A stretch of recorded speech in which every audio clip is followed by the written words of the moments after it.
நீங்கள் உங்கள் தகப்பனாகிய தேவனை குறித்தும் உங்களை குறித்தும் நீங்கள் சரியாக அறிவுள்ளவர்களாக மாறும் பொழுது ஐஸ்வர்யம் தானாகவே வந்து உங்களை அடையும் என்று கர்த்தர் சொல்லுகிறார். அல்லேலூயா.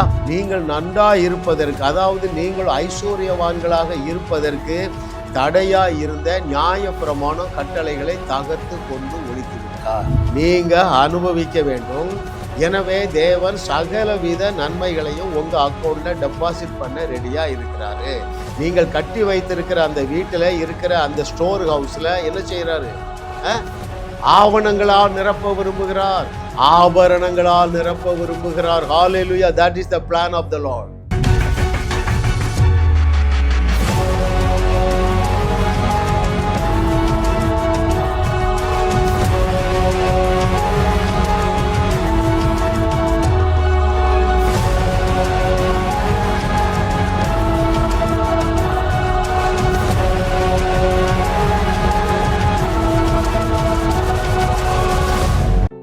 தெய்வீக குடும்பத்திலே உங்களை பிள்ளைகளாக தெரிந்தெடுத்த உங்கள் தகப்பனாகிய தேவனுடைய விருப்பம் என்ன?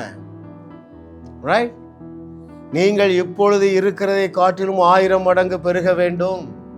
வேற என்ன அவருடைய விருப்பம்? நீங்களும் உங்கள் பிள்ளைகளும் என்றென்றைக்கும் நல்லா இருக்க வேண்டும். வேற என்ன அவருடைய விருப்பம்? அவர் செய்ததையும் நீங்கள் செய்து, அதைவிட பெரிய அற்புதங்களையும் செய்து, அவருடைய வார்த்தையை உறுதி செய்து ஒரு அற்புதமான வாழ்க்கையை வாழும்படியாகவே தேவன் உங்களை அவருடைய குடும்பத்திலே அங்கத்தினராக்கி இருக்கிறார். சந்தோஷப்பட்டு களி கூறுங்க. நான் சொன்னபடியே நீங்கள் 1000 மடங்கு பெருகுவீர்கள் என்று கர்த்தர் சொல்லுகிறார். தேவன் கிருபையாக தந்த 247வது அவருடைய அனந்த ஞானம், ஐஸ்வர்யத்தை அருளும் அறிவு. மிக முக்கியமான ட்ரூத்துங்க. ரைட்? ஐஸ்வர்யத்தை எது அருளும்? அறிவு தான் அருளும். அல்லேலூயா. கர்த்தரை தெய்வமாக கொண்ட நீங்கள் பாக்கியவான்கள். ஏனென்றால் இயேசுவே உங்களுக்கு அறிவாக மாறிவிட்டார். அல்லேலூயா. பழைய ஏற்பாட்டில் பாருங்களேன், ஈசாக்குக்கு அந்த அறிவு இருந்ததுங்க. பஞ்சம், மழை இல்லை, எல்லாரும் விதைக்கிறத விட்டுட்டாங்க. ஆனால் ஈசாக்கு பஞ்ச காலத்திலே விதைத்தான். தேவன் அதை 100 மடங்கு விளைய செய்தார். அந்த விளைச்சலை தந்த தேவன் தான் உன்னோடு பேசி கொண்டிருக்கிறார். ஹalleluya. ஓ thank you Lord for your goodness. What a loving daddy. பாருங்க, இந்த ஞானத்தை பற்றி, அறிவை பற்றி சில காரியங்களை பார்க்க போகிறோம். எதற்கு தேவையான அறிவு? ஐஸ்வர்யத்தை சம்பாதிக்கிறதற்கு தேவையான அறிவு. பாருங்க, செக்குலர் வேர்ல்டுல கூட நாலேஜ் இஸ் பவர் அப்படிங்கிறாங்க. பாருங்க, அறிவு தான் என்னது? வல்லமை உள்ளது. அது உங்களுக்கு ஆசீர்வாதத்தை கொண்டு வரும், அது உங்களுக்கு தீர்வை கொண்டு வரும். அந்த அறிவு என்ன செய்யும்? புதிய கண்டுபிடிப்புகளை கண்டுபிடிக்கும். ஹalleluya. Thank you Lord for your goodness. இதை ஓசியாவும் சொல்லுகிறாரு, இயேசு கிறிஸ்துவும் சொல்லுகிறாரு, பவுல் அப்போஸ்தலனும் சொல்லுகிறார். என் ஜனங்கள் அறிவில்லாமையால் சங்காரமாகிறார்கள். என் ஜனங்கள் என்ன சொல்றாங்க? இயேசு கிறிஸ்து என்ன சொன்னார்? என் ஜனங்கள் சத்தியத்தை அறிவார்கள், அந்த அறிவு அவர்களை விடுதலையாக்கும். அவரை அறிகிற அறிவின் மேன்மை. இவையெல்லாம் என்ன சொல்லுகின்றன?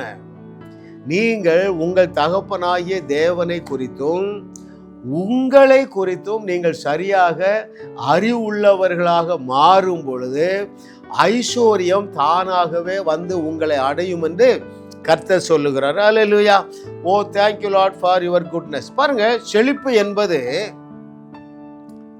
what is prosperity or what's the purpose of prosperity? ஆண்டவருடைய விருப்பம் என்ன? நீங்களும் வாழ வேண்டும், உங்கள் மூலமாக தேவன் வையகத்தையும் வாழ வைக்க வேண்டும். அதுக்கு தான் தேவன் அழகா நமக்கு ஒரு பிரைஸ் கொடுத்தார். என்ன பிரைஸ்? வாழுவோம், வையகத்தையும் வாழ வைப்போம். அநேக ஊழியர்கள் கூட நினைக்கிறாங்க, நான் பரதேசியா இருந்துடுறேன், அதுதான் தேவனுக்கு பிரியம் என்கிற பொய்யை நம்புகிறதுனாலே அவர்களும் பரதேசியாக வாழுகிறார்கள். எனவே அவளுடைய பிரசங்கத்தை கேட்கிறவர்களும் வாழுகிறதில்லை. ஆனால் தேவனுடைய விருப்பம் என்ன? ஆபிரகாமுடைய பூமி தாங்க முடியாத ஆசீர்வாதங்களை நீங்கள் பெற்று அனுபவிக்க வேண்டும் என்பது அவருடைய சித்தமாக இருக்கிறது. அருமையானவர்களே, ஆமென். இன்னும் உங்களை பற்றி உங்கள் தகப்பனாகிய தேவனுடைய விருப்பம் என்னவென்று சொல்லி வாசிக்கட்டுமா? உங்களை பற்றி தேவ சித்தம் என்ன? முதலாவது பாருங்க, அங்கே உபாகமும் 5வது அதிகாரம் 29வது வசனம் நான் உங்களுக்கு வாசிக்கிறேன். The book of Deuteronomy chapter 5 verses 29, 29. அவர்களும் அவர்கள் பிள்ளைகளும் என்றென்றைக்கும் நன்றாயிருக்கும்படி. ஐயா, நீங்களும் உங்கள் பிள்ளைகளும் என்றென்றைக்கும் நல்லா இருக்கணும். அதற்கு தடையாக என்னது இருந்தது?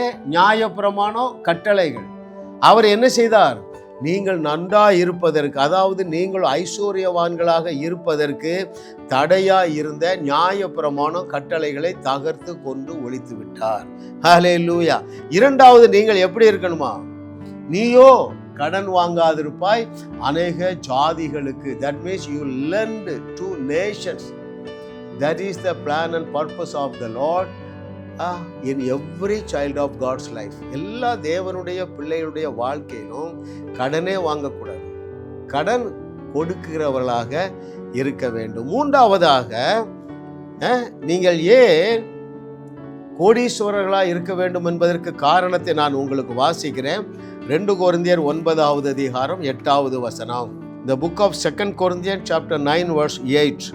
மேலும் நீங்கள் எல்லாவற்றிலும் எப்பொழுதும் சம்பூரணம் உடையவர்களாயும் சகலவித நற்கிரியைகளிலும் பெறுகிறவர்களாய் இருக்கும்படியாக. இதை அண்டர்லைன் பண்ணுங்க.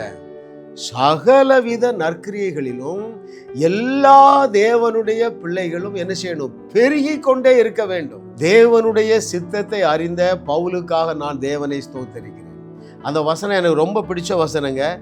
2 கொரிந்தியர் 9:8. அதை திரும்ப வாசிக்கிறேன் பாருங்களேன். நீங்கள் எல்லாவற்றிலும் அப்படின்னா என்ன அர்த்தம்?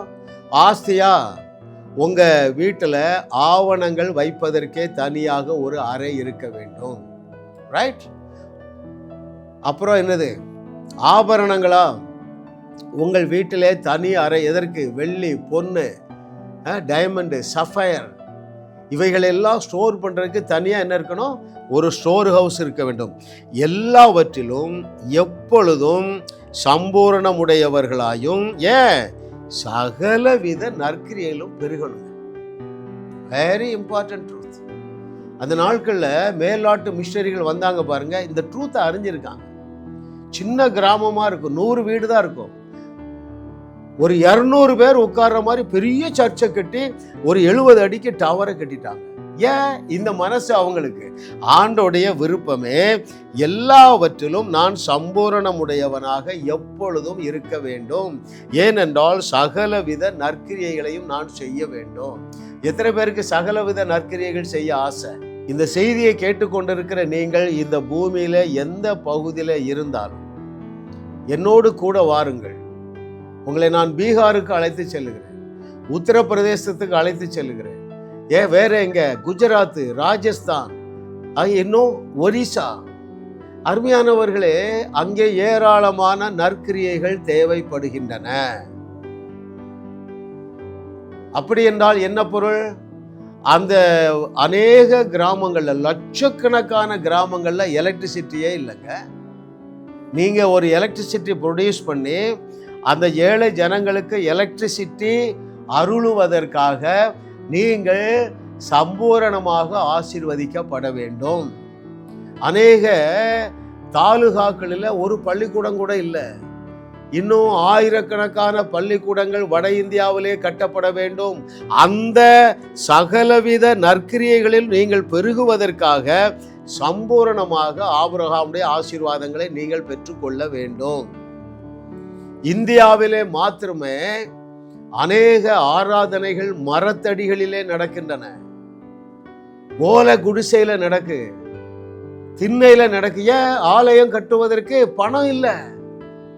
ஐயா, இப்படிப்பட்ட சகலவித நற்கிரியைகளிலும் பெருகுவதற்கு சம்பூரணமாக நீங்கள் ஆசீர்வதிக்கப்பட வேண்டும் என்பது தேவனுடைய விருப்பமும் வாஞ்சையுமாய் இருக்கிறது. தேவன் மனிதர்கள் மூலமாக தான் ஏழைகளை வாழ வைப்பார். ஆமென். அந்த நாட்களில் தென் தமிழகத்தில் எல்லாரும் கோமணம் பாய்ச்சிட்டு தான் இருந்தாங்க. இந்த 2 கொரிந்தியர் 9:8 அறிந்திருந்த மேல்நாட்டு மிஷனரிகள் சகலவித நற்கிரியையிலும் பெருகினார்கள். டேம் கட்டினாங்க, ஸ்கூல் கட்டினாங்க, கல்லூரி கட்டினார்கள். ரைட்? இதற்காகவே தேவன் உங்களை என்னோடு அழைத்திருக்கிறார். இன்னைக்கு தலைப்பு என்ன? ஐஸ்வர்யத்தை அருளும் அறிவு. இதில் நாம் என்ன கற்றுக்கொள்கிறோம் என்றால், ஆசீர்வதிக்கப்பட்ட மனிதர்கள் மூலமாக தான் ஏழைகளை தேவன் வாழ வைக்க முடியும். அப்படித்தான் அவர் டிசைன் பண்ணியிருக்கிறாரே தவிர, ஏழை வாழுகிற அந்த கிராமத்தில் பொத்துன்னு ஒரு மூட்டை பணத்தை, ஒரு மூட்டை டாலரை அங்கே போட மாட்டார். உன்னையும் என்னையும் தான் தேவன் நம்பி இருக்கிறார். ஆமென். எதற்காக? சகலவித நற்கிரியலிலும் பெருக. எதற்கு? எல்லாவற்றிலும் எப்பொழுதும் நாம் சம்பூரணமுடையவர்களாக இருக்கும்படிக்காக. Hallelujah. Oh thank you lord. What a loving daddy. பாருங்க. அடுத்து, நீங்கள் ஏன் ஐஸ்வர்யவன் ஆக வேண்டும்? வாசிக்கவா ஒரு வசனத்தை? அங்கே 1 தீமோத்தேயு 6வது அதிகாரம் 17வது வசனம். 1 Timothy chapter 6 verse 17. இவ்வுலகத்திலே ஐஸ்வர்யம் உள்ளவர்கள் இருமாப்பான சிந்தை உள்ளவர்களாய் இராமலும், நிலையற்ற ஐஸ்வர்யத்தின் மேல் நம்பிக்கை வையாமலும், நாம் அனுபவிக்கிறதற்கு சகலவித நன்மைகளையும் நமக்கு சம்பூரணமாய் கொடுக்கிற ஜீவனுள்ள தேவன் மேல் நம்பிக்கை வைக்கவும். பவுல் என்ன சொல்றாரு? நீங்க அனுபவிக்க வேண்டும். எனவே தேவன் சகலவித நன்மைகளையும் உங்க அக்கௌண்ட்ல டெபாசிட் பண்ண ரெடியா இருக்கிறாரு. நீங்கள் கட்டி வைத்திருக்கிற அந்த வீட்டில் இருக்கிற அந்த ஸ்டோர் ஹவுஸ்ல என்ன செய்யறாரு? ஆவணங்களால் நிரப்ப விரும்புகிறார், ஆபரணங்களால் நிரப்ப விரும்புகிறார். ஹல்லேலூயா. That is the plan of the Lord. Yes. Amen. Thank you master. What a loving daddy. கர்த்தர் நல்லவர் பாருங்க. அவர் கிருபை என்றும் உள்ளது. இன்னொரு விதத்துல சொல்ல போனா, வெள்ளிக்கும் பொன்னுக்கும் சொந்தக்காரரான நம்முடைய தேவாதி தேவனுடைய பிள்ளைகளாகிய நீங்கள் வெள்ளிக்கும் பொன்னுக்கும் வேற என்னது? எல்லா ஆசீர்வாதங்களும் உங்கள் வீட்டிலே நிறைவாக இருக்க வேண்டும் என்று தேவன் விரும்புகிறார். ஆமென். அப்போ இவைகளை பெற்றுக்கொள்ளுவதற்கு நமக்கு நாலெட்ஜ் தேவைப்படும். முதலாவது என்ன பார்த்தோம்? ஏன் நீங்கள் ஐஸ்வர்ய சம்பன்னர்களாக இருக்க வேண்டும் என்றால், முதலாவது ஏழைகளை வாழ வைக்க. இரண்டாவது, நீங்கள் தேவனுடைய நன்மைகளை பெற்றுக்கொள்ளும் போது அவருக்கு கீர்த்தியும் மகிழ்ச்சியும் புகழ்ச்சியும் உண்டாகிறது. ரைட்? அது நம்ம எரேமியாவில் பலமுறை வாசித்திருக்கோம். அதே வேளையிலே உங்களுக்கு தேவையான விசுவாசம் என்ன தெரியுமா? ஐஸ்வர்யத்தை சம்பாதிக்கிறதற்கு தேவையான பலனை தேவன் உங்களுக்குள்ளே வச்சிட்டாரு என்கிற நாலேஜ் தேவைப்படுது. Very very important. எஸ். வாசிக்கவாத அங்கே உபாகமம் 8:18 நான் உங்களுக்கு வாசிக்கிறேன். The book of Deuteronomy chapter 8 verse 18 I shall read for you. உன் தேவனாகிய கர்த்தரை நினைப்பாயாக, அவரே உன் பிதாக்களுக்கு ஆணையிட்டு கொடுத்த தம்முடைய உடன்படிக்கையை உறுதிப்படுத்தும்படி இந்நாளில் உனக்கு உண்டாயிருக்கிறது போல ஐஸ்வர்யத்தை சம்பாதிக்கிறதற்கான பலனை உனக்கு கொடுக்கிறவர். இதுல நான் என்ன சொல்ல விரும்புறேன்னா, உன் பலனை வைத்து நீ ஆபிரகாமுடைய ஆசீர்வாதங்களை பெற்றுக்கொள்ள முடியாது. சோ அவருடைய அனந்த ஞானத்தின்படி அவர் என்ன செய்தாரு? இயேசுவையே உனக்கு பலனாக்கிட்டு இல்ல, ஐஸ்வர்யத்தை சம்பாதிக்கிறதற்கான பலனை கொடுக்கிறவர். ஆமென். இந்த நாலேஜ் உனக்கு வேணும். சம்பாதிக்கிறதுக்கான பலன் என்ன தெரியுமா? உனக்கு தேவையான எல்லா சோர்ஸ் தான். உனக்கு என்ன தேவை? நாலேஜ் வேணும். உனக்கு என்ன தேவை? ஐஸ்வர்யம் வேணும் இல்லையா? பெரிய பிஸ்னஸ் ஸ்டார்ட் பண்ண ஐஸ்வர்யம் வேணும். உனக்கு வேற என்ன தேவை? அதை நிர்வாகம் பண்ண அநேக மேனேஜர்ஸ் வேணும். இது எல்லாம் சேர்ந்தது தாங்க தேவ பலன். ஐயா, ஐஸ்வர்யத்தை சம்பாதிக்கிறதற்கான தேவ பலனே தேவனே உங்களுக்கு கொடுக்கிறவர் என்கிற அறிவு தேவை. இன்றைய தலைப்பு என்ன? ஐஸ்வர்யத்தை அருளும் அறிவு. ஆமென். ஹல்லேலூயா. எண்ணற்ற ஏழைகளை வாழ வைக்க நீ கோடா கோடியா சம்பாதிக்க வேண்டுமே, அதற்கு தேவையான தேவ பலனை உடையவனாக நீ இருக்கிறாய். அதை நீங்க விசுவாசிக்க வேண்டும். Amen. Hallelujah. Oh thank you lord for your goodness. அவர் நல்லவர், நல்லவர், நல்லவர், நல்லவர். நீங்கள் பெற்று கொண்டுள்ளதை குறித்த நாலேஜ் வேணுங்க. 1 கொரிந்தியர் 1:24, 1 கொரிந்தியர் 1:31 இதெல்லாம் என்ன சொல்லுது? இயேசுவே உனக்கு தேவ பலனாக இருக்கிறார். எதற்கு? ஐஸ்வர்யத்தை சம்பாதிப்பதற்கு இயேசுவையே உனக்கு தேவ பலனாக்கி விட்டார். ஐஸ்வர்யத்தை சம்பாதிக்கிறதற்கு இயேசுவையே உனக்கு தேவ ஞானமாக்கி விட்டார். ஹல்லேலூயா. இதை உங்களாலே விசுவாசிக்க முடியவில்லைதா? இன்னும் நான் சொல்லுகிறேன், ஐஸ்வர்யத்தை சம்பாதிக்கிறதற்கு தேவையான எல்லா சோர்ஸாக இயேசுவையே உங்களுக்குள்ள வச்சுட்டாரு. ஆமென். இந்த நாலேஜ் தான் வேணும். ஆமென். அறிவுதான் பிரச்சனை. என் ஜனங்கள் ஜெபம் பண்ணாமல் சங்காரமாகிறார்கள் என்று மதம் போதிக்குது. வசனம் என்ன போதிக்கிறது என்றால், என் ஜனங்கள் அறிவில்லாமையால் சங்காரமாகிறார்கள், தோல்வியோடும் கடன் பிரச்சனையோடு வாழ்ந்து கொண்டு இருக்கிறாள். ஏன்? நாலேஜ் இல்லை. ஆனால் வசனம் சொல்லுகிறது, ஐஸ்வர்யத்தை சம்பாதித்து உன் கடனை அடைப்பதற்கு இயேசுவே உனக்கு தேவ பலனாக உனக்குள்ளே வாசம் பண்ணுகிறார். அல்லேலூயா. ஆமென். Thank you master for your goodness. Already he indwells you. உனக்குள்ள என்னவாக வாசம் பண்ணுகிறார்? தேவ பலனாக, தேவ ஞானமாக. அப்போ வெளியே இருந்து உனக்கு எதுவுமே தேவையில்லைப்பா. அப்படின்னா என்ன பொருள்? ஆண்டவரே எனக்கு ஐஸ்வர்யத்தை தாங்க, நான் ஒரு பிசினஸ் ஆரம்பிக்கணும், ஒரு 100 கோடி ரூபாய் தாங்க, அப்படி நீங்க கேட்க வேண்டியது. என்ன கேட்கணும்? ஆண்டவரே அந்த 100 கோடி ரூபாயை நீங்கள் என்னுடைய அக்கௌண்ட்ல போட்டிருக்கீங்களே, அதை குறித்து எனக்கு ஒரு வெளிப்பாடு தாங்க.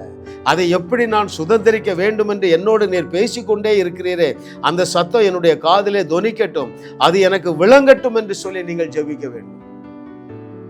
ஆமென். பவுல் நிருபங்களில் அப்படித்தான் எழுதி ஆரம்பிக்கிறார். ஆண்டவரே இவர்களுக்குள்ளே இயேசுவை எழுப்பின வல்லமையை இவர்களுக்குள்ளே வைத்திருக்கிறீரே, அதை அறிந்து கொள்ளக்கூடிய ஒரு பிரகாசம் உள்ள மனக்கண்கள் உண்டாவதாக. நான் உங்களிடத்துல என்ன சொல்லுகிறேன்? நான் உங்களுக்காக என்ன ஜெபிக்கிறேன்? இயேசுவையே இவர்களுக்கு எல்லா ரிசோர்ஸாக வைத்திருக்கிறீரே, இயேசுவையே இவர்களுக்கு அந்த 100 கோடி ரூபாயாக வைத்திருக்கிறீரே, அதை குறித்து இவர்களுக்கு ஒரு வெளிச்சம் உண்டாக கிடவுது. அதுதான் சரியான ஜெபம் அருமையானவர்களே. According to the scripture, the Lord has already filled with Abrahamic blessing. ஆபிரகாமுடைய பூமி தாங்க முடியாத ஆசீர்வாதங்களினால் நீங்கள் நிரப்பப்பட்டு இருக்கிறீர்கள். அதைத்தான் நீங்கள் இந்த புஸ்தகத்தில் படிப்பீங்க. நீங்கள் ஏற்கனவே அதை பெற்றுக்கொண்டீர்கள். எதை பெற்றுக்கொண்டீர்கள்? நீங்கள் ஏற்கனவே ஆபிரகாமுடைய ஆசீர்வாதங்களை பெற்றுக்கொண்டு இருக்கிறீர்கள். ஹல்லேலூயா. அருமையானவர்களே, அவருடைய அனந்த ஞானத்தின்படி நீங்கள் செழிப்பான ஒரு வாழ்க்கை வாழ இனி இயேசு கிறிஸ்து ஒன்றையும் செய்ய வேண்டிய அவசியம் இல்லை. உங்களுடைய ஆலைகளிலே திராட்சை ரசம் புரண்டு ஓடும் என்று சொல்லி இருக்கிறாரே, அப்படிப்பட்ட ஒரு நிறைவான ஆசீர்வாதத்தை நீங்கள் பெற்றுக்கொள்ள தேவன் செய்ய வேண்டியதை எல்லாவற்றையும் சிலுவையிலே செய்து முடித்து விட்டுத்தான் முடிந்தது என்று முழங்கினார். அதுல என்னெல்லாம் முடிச்சாரு? ஐஸ்வர்யத்தையும் உங்க அக்கௌண்ட்ல போட்டுட்டாரு. ஆமென். Thank you Jesus. எனவே நீங்க என்ன செய்ய வேண்டியதில்லை, அழுது புலம்பி, ஆண்டவரே எப்படியாவது என் கடனை அடையுங்க ஆண்டவரே, எப்படியாவது எனக்கு மாசம் 1 லட்சம் ரூபாய் சம்பளம் தாங்க ஆண்டவரே. It's a meaningless prayer. Yes. Amen. எது மீனிங்ஃபுல் பிரேயர் சொல்லவா? அங்கே 1 யோவான் 5வது அதிகாரம் 15வது வசனம். 1 John chapter 5 verse 15. நாம் எதை கேட்டாலும் அவர் நமக்கு செவி கொடுக்கிறார் என்று நாம் அறிந்திருந்தோமானால் அவரிடத்தில் நாம் கேட்டவைகளை பெற்றுக்கொண்டோம் என்றும் அறிந்திருக்கிறோம். ஐயா, you have already got it. You have already got the Abrahamic blessing. பூமி தாங்க முடியாத ஆபிரகாமுடைய ஆசீர்வாதங்களினால் உங்களை நிறைத்து வைத்து விட்டார். இன்னும் ஒரு படி மேலே போய் ஆவியானவர் உங்கள் சொல்லுகிறார். அவர் எல்லாவற்றுக்கும் எல்லாமாக நமக்குள்ளே வாசம் பண்ணுகிறதுனாலே, ரைட், அவர் உங்களுக்குள்ளே ஐஸ்வர்யமாக வாழ்ந்து கொண்டிருக்கிறார். அப்படி என்றால் என்ன பொருள்? எப்படி இயேசுவானவர் உங்களுக்குள்ளே தேவ பலனாகவும் தேவ ஞானமாகவும் வாழ்ந்து கொண்டு இருக்கிறாரோ, அதே போல தேவ ஐஸ்வர்யவானாக தேவன் உங்களுக்குள்ளே வாசம் பண்ணி கொண்டு இருக்கிறார். ஏனென்றால் he is the source. அவர் ஒருவரே ஆதாரம். It is more then enough. அருமையானவர்களே, அப்போ நீங்கள் என்ன செய்யக்கூடாது? இவைகள் எல்லாமே உங்கள் அக்கௌண்ட்ல வந்துட்டதுனால கெஞ்சி ஊருண்டு பிறண்டு உபவாசம் பண்ணி ஜபிக்காதீர்கள். ஆண்டவரே எனக்கு பிரகாசமுள்ள மனக்கண்களை தந்தரலும், அப்படித்தான் நீங்க ஜபிக்கணும். ஏனென்றால் அவர் எல்லாவற்றையும் உங்க அக்கௌண்ட்ல டெபாசிட் பண்ணிட்டு தான் சொன்னாரு, முடிந்தது. ஆண்டவருக்கு ஒரு ரோலும் கிடையாது. இனி புதிதாக ஆண்டவர் உங்களுக்கு ஒன்றையும் செய்ய போறதில்ல. செய்ய வேண்டிய எல்லாவற்றையும் 2000 ஆண்டுகளுக்கு முன்பதாக சிலுவையிலே செய்து முடித்து விட்டார். அதுல ஒன்று, ஆபிரகாமுடைய பூமி தாங்க முடியாத ஆசீர்வாதத்தினால் தேவன் உங்களை நிறைத்து வைத்து இருக்கிறார். இதை குறித்து ஆண்டவரே இந்த பிள்ளைகளுக்கு ஒரு பிரகாசமுள்ள மனக்கண்களை கொடுத்தருள்வீராக. அதுதாங்க சரியான ஜெபம். ஆமே, பெற்றுக்கொண்டோம் என்று அறிவு. எதை பெற்றுக்கொண்டோம்? வாக்கு தத்தங்கள் எல்லாவற்றையும் நாம் பெற்றுக்கொண்டோம். ஒரு உதாரணம் சொல்லுகிறேன், உங்களுக்கு புரிந்து விடும் பாருங்களேன். நான் ரட்சிக்கப்பட்டு சுமார் 34 ஆண்டுகள், 35 வருஷம் வைங்களேன். இப்போ கடைசி ஒரு 10 வருஷத்துக்குள்ள கிருபை பாருங்க, ஆயிரக்கணக்கான அற்புதங்கள், மாதந்தோறும் நூற்றுக்கணக்கான அற்புதங்களை தேவன் என்னை கொண்டு செய்கிறார். பாருங்க, இந்த கடைசி 10 வருஷம் தான் அந்த பவர் எனக்குள்ள வரல. நான் ரட்சிக்கப்பட்ட அன்றைக்கே அந்த பவர் வந்துட்டு எனக்குள்ள. எந்த பவர்? செத்தவங்களை எழுப்பிடலாம், ரைட், மழையை நிறுத்தலாம், பஞ்சத்தை போக்கலாம், கர்ப்பப்பையை திறக்கலாம், குழந்தை இல்லாதவர்கள் குழந்தை பாக்கியத்தை பேசலாம், பிரிந்து போன குடும்பத்தில் ஒற்றுமையை பேசலாம். இது எப்போ வந்துட்டு? நான் 35 வருஷத்துக்கு முன்னால ரட்சிக்கப்பட்டானே, அப்பொழுதே எனக்குள்ளதான் இருந்தது. ஆனால் முதல் 1/4 நூற்றாண்டு வீணாகி விட்டது. ஏனென்றால் I am already filled with super natural power. என்னுடைய நாவிலே 11:23 மார்க் 11:23 இருக்கிறது என்பதை யாரும் எனக்கு சொல்லித்தரவும் இல்லை. எனக்கும் அது அறியாததுனால 1/4 நூற்றாண்டு வீணாகி விட்டது. அதே போலதான் அருமையானவர்களே, ஆபிரகாமுடைய ஆசீர்வாதங்களினால் தேவன் நம்மை நிறைத்து வைத்து இருக்கிறார் என்கிற வெளிச்சம் வந்துட்டுனா அந்த கதவு தானாகவே திறந்து, ஆமே, அந்த இருப்பு தாழ்பாள்கள் முறிந்து போகும், அது உடைந்து போகும், தெரித்து ஓடிவிடும், தடைகள் நீங்கிவிடும் என்று கர்த்தர் சொல்லுகிறார். ஆமென், ஹல்லேலூயா. அப்போ நீங்க இந்த ட்ரூத் எல்லாம் தெரிஞ்சீங்கன்னா என்ன செய்ய மாட்டீங்க? அழுது ஜெபித்து உபவாசம் பண்ணி அதுல காலத்தை அதிகமாக செலுத்த மாட்டீர்கள், வீணாக்க மாட்டீர்கள். அருமையானவர்கள், நீங்க என்ன செய்யுங்க? எழுந்து நீங்கள் செய்ய வேண்டிய காரியங்களை செய்யுங்க. முதலாவது நீங்க என்ன செய்யணும் தெரியுமா? இந்த ப்ராஸ்பெரிட்டியை குறித்து, இந்த செல்வத்தை குறித்து தேவன் உங்களுக்கு வைத்திருக்கிற சித்தம் என்ன என்பதை அறியணும். நீங்கள் ஆபிரகாமுடைய ஆசீர்வாதங்களினால் அலங்கரிக்கப்பட்டு இருக்க வேண்டும் என்பதுதான் தேவனுடைய சித்தம் என்பதிலே உங்களுக்கு ஐயம் இருந்தால் உங்களாலே விசுவாசத்தோடு ஜெபிக்க முடியாது. முதலாவது அதான். எது என்ன செய்யணும்? இந்த ப்ராஸ்பெரிட்டியை குறித்து, இந்த செழிப்பை குறித்து, ஆபிரகாமுடைய செழிப்பை குறித்து ஆண்டவர் சொன்னார் அல்லவா, கர்த்தரை நம்புகிறவனோ செழிப்பான் என்று சொன்னாரே.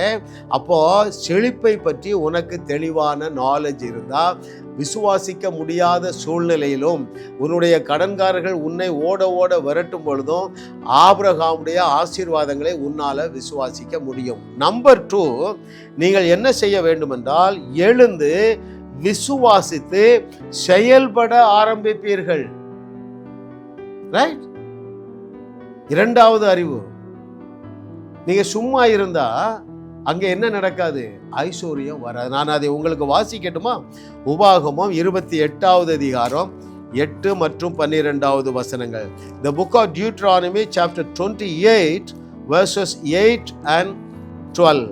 கர்த்தர் உன் களஞ்சியங்களிலும் நீ கையிடும் எல்லா வேலையிலும் உனக்கு ஆசீர்வாதம் கட்டளையிடுவார். உனக்கு ஆசீர்வாதம் கட்டளையிடுவார். உன் தேவனாகிய கர்த்தர் உனக்கு கொடுக்கும் தேசத்திலே உன்னை ஆசீர்வதி. நல்லா பாருங்க, யூ ஹாவ் டு லேபர். நீ கையிடும் எல்லா வேலையிலும். சும்மாவே உட்கார்ந்துட்டு அருளுது புரண்டு ஜோம் பண்ணிட்டு இருந்தா வராது. நீ கையிட்டு செய்கிற வேலையை தான் தேவனால் ஆசீர்வதிக்க முடியும். ஆமென். இன்னும் ஒரு வசனம் வாசிக்கிறேன். அதே அதிகாரம் 12வது வசனத்திலே, உபாகமம் 28:8 வாசித்தேன், 12 வாசிக்கிறேன். ஏற்ற காலத்திலே உன் தேசத்திலே மழை பெய்யும், நீ கையிட்டு செய்யும் வேலைகளை எல்லாம் ஆசீர்வதிக்கவும் கர்த்தர் உனக்கு தமது நல்ல பொக்கிஷசாலையாகிய வானத்தை திறப்பார். நீ அநேக ஜாதிகளுக்கு கடன் கொடுப்பாய், நீயோ கடன் வாங்காதிருப்பாய். எப்பொழுது? நீ கையிட்டு வேலை செய்யும் பொழுது. Very important. சாதகமா ஒண்ணுமே இல்லையே அங்கிள், நீ கேட்கிற நியாயமான கேள்வி மாதிரி உனக்கு தெரியுது. ஆனா அது அநியாயமான கேள்வியாக ஈசாக்குப்பட்டது. எப்படியப்பா விதைக்க? என்னதில்லை, மழையே இல்லையே. ஆனாலும் அவன் கையிட்டு செய்தான், பஞ்ச காலத்துல விதைத்தான். ஆமென். அப்ப முதலாவது நீங்க என்ன செய்வீர்கள் என்றால், நீங்கள் செய்கிற வேலையை சிறப்பாக செய்வீர்கள். நீங்கள் வேலை செய்யாமல் இருக்கக்கூடாது, கையிட்டு ஏதாவது செய்யணும். இரண்டாவது, விதைக்க ஆரம்பிப்பீர்கள். முதலாவது என்ன செய்யணும்? கர்த்தரை நம்பி ஏதாவது வேலை செய்யணும். நீங்கள் பிஸ்னஸ் பண்ணுறதா இருந்தால் என்னுடைய செய்தியை ஒரு 100 செய்தியை ரூம் போட்டு கேட்டுட்டு கையிட்டு அந்த வேலையை செய்யுங்க.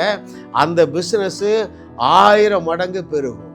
நீங்கள் வேலை செய்கிற நபர் ஆனால் வேலை இல்லைன்னா என்னுடைய செய்தியை 100 செய்தியை கேட்டுட்டு அப்ளை பண்ணுங்க, பெஸ்ட் ஜாப் உங்களுக்கு கிடைக்கும். அப்பொழுது நீங்கள் கையிட்டு வேலை செய்வீர்கள், கர்த்தரால் உங்களை ஆசீர்வதிக்க முடியும். இரண்டாவது, நான் உங்களுக்கு ஒரு வசனம் வாசிக்கிறேன். ஆதியாகமம் 8வது அதிகாரம் 22வது வசனத்திலே, The book of Genesis chapter 8 verse 22, பூமியுள்ள நாளளவும் விதைப்பும் அறுப்பும் சீதளமும் உஷ்ணமும் கோடை காலமும் மாரி காலமும் பகலும் இரவும் ஒளிவது இல்லை என்று தம்முடைய உள்ளத்தில் சொன்னார். முதலாவது என்ன சொல்லியிருக்கிறாரு? விதைப்பும் அறுப்பும். அப்படின்னா என்ன அர்த்தம்? விதைக்காமல் அறுக்க முடியாது. அப்படி என்றால் என்ன பொருள்? நான் எங்கேயா விதைக்கிறது?